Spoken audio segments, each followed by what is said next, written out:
If someone says this to you, don't argue, don't explain, just walk away, because what sounds like an innocent comment could be a psychological trap. You won't see it coming, but by the time you realize, you'll be questioning your reality, doubting your worth, and defending yourself for things you didn't even do. The most dangerous people don't raise their voice. They twist your mind, and today we're exposing exactly how they do it.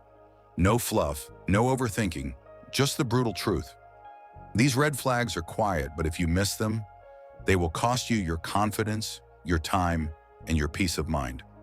Stay with me, because missing even one of these could change your life forever. In today's video, we'll uncover 3 toxic phrases that seem harmless, but are actually psychological red flags. If someone says any of these, walk away fast, because each one is a warning sign that you're dealing with manipulation, not love. Ready to see what they are? Let's begin. Point number 1, you're too sensitive. 1. Trigger curiosity, the hidden attack. Ever been told you're too sensitive? Sounds harmless, right? But what if I told you this is one of the most common tactics used by manipulators to make you doubt yourself? At first, it seems like casual feedback, maybe even advice, but in reality, it's a trap designed to disarm you. 2. Reveal the problem, why this is dangerous. When someone says you're too sensitive, they're not just commenting on your emotions. They're doing 2 things at once, shifting the blame. Instead of addressing their own hurtful behavior, they make it seem like the problem is you, dismissing your feelings. They invalidate your emotions so you stop questioning them in the future. This is classic gaslighting. Over time, it makes you second-guess your emotions, your instincts, and even your reality. Imagine this. A friend makes a cruel joke at your expense. You call them out. Instead of apologizing, they laugh and say, "Relax, you're too sensitive." Suddenly, instead of focusing on what they did wrong, you're now wondering, am I overreacting? Am I the problem? See how that works? The conversation shifts from their behavior to your reaction, and that's exactly what they want. 3. Philosophical wisdom, the Stoic perspective. The Stoics understood this tactic centuries ago. Seneca once said, "He who does not understand your pain will make you feel guilty for it." This means that when people can't handle responsibility, they make you feel bad for expecting it from them. Marcus Aurelius had another rule. Don't let external voices control your inner world. Your emotions are not weaknesses, they're signals. If someone makes you feel bad for standing up for yourself, it's not because you're too sensitive, it's because they're too careless. 4. Real-life example, the dangerous spiral. Let's take a real-world example. Toxic relationships. Many people, especially in toxic friendships or romantic relationships, hear this phrase all the time. Each time they speak up, they're met with, "You're overreacting," or "You always make things bigger than they are." After months or years of hearing this, they start shutting down. They stop expressing their needs, and eventually they lose touch with their own emotions entirely. That's how manipulation wins. 5. End with a thought-provoking statement. So ask yourself this: how many times have you let someone convince you that your emotions weren't valid? And more importantly, the next time someone says this to you, will you believe them, or will you trust yourself?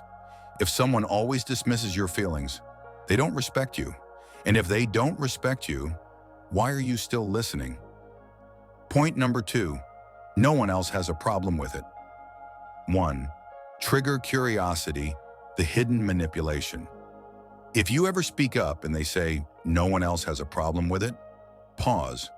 Because what they're really doing isn't defending the truth, they're weaponizing the crowd against you. It sounds like they're just stating facts, but underneath it's a subtle form of social manipulation meant to isolate and silence you. 2. Reveal the problem, how this breaks you. This phrase is a psychological power move. When someone says it, they're sending a dangerous message.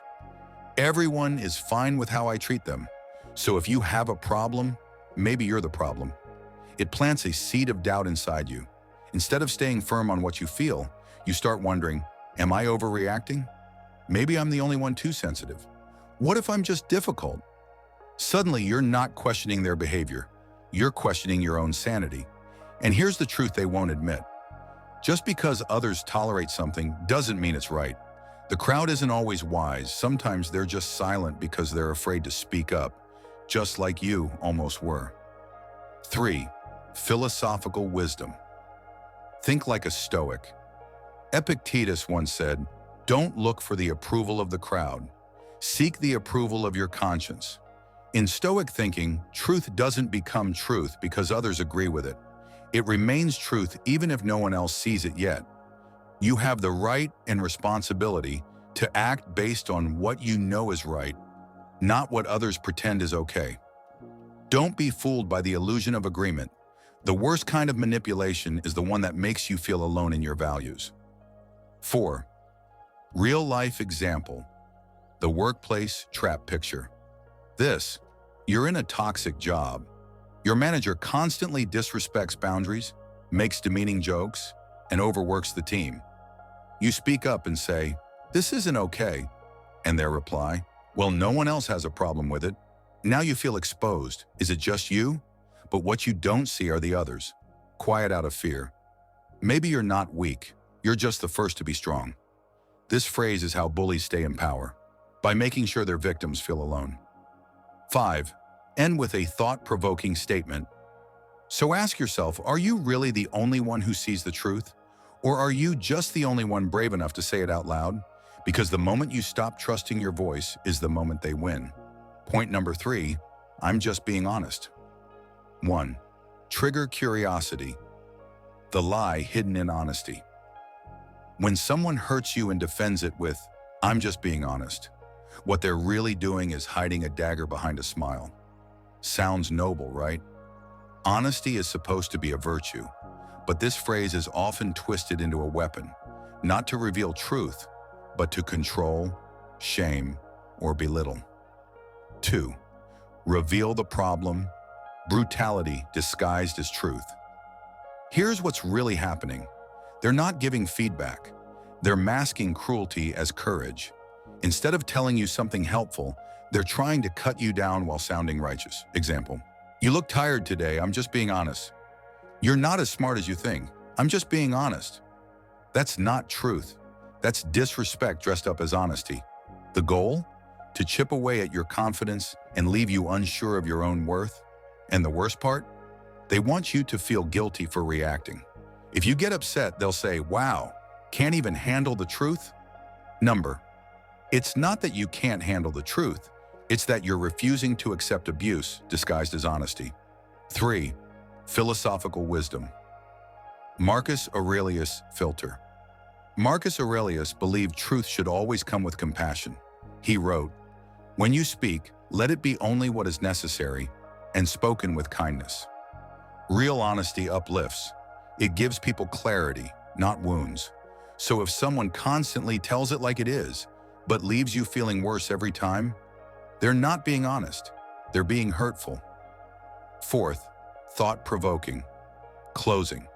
Next time someone uses, "I'm just being honest" as a shield, ask yourself, is this truth or is this an excuse to make me feel small?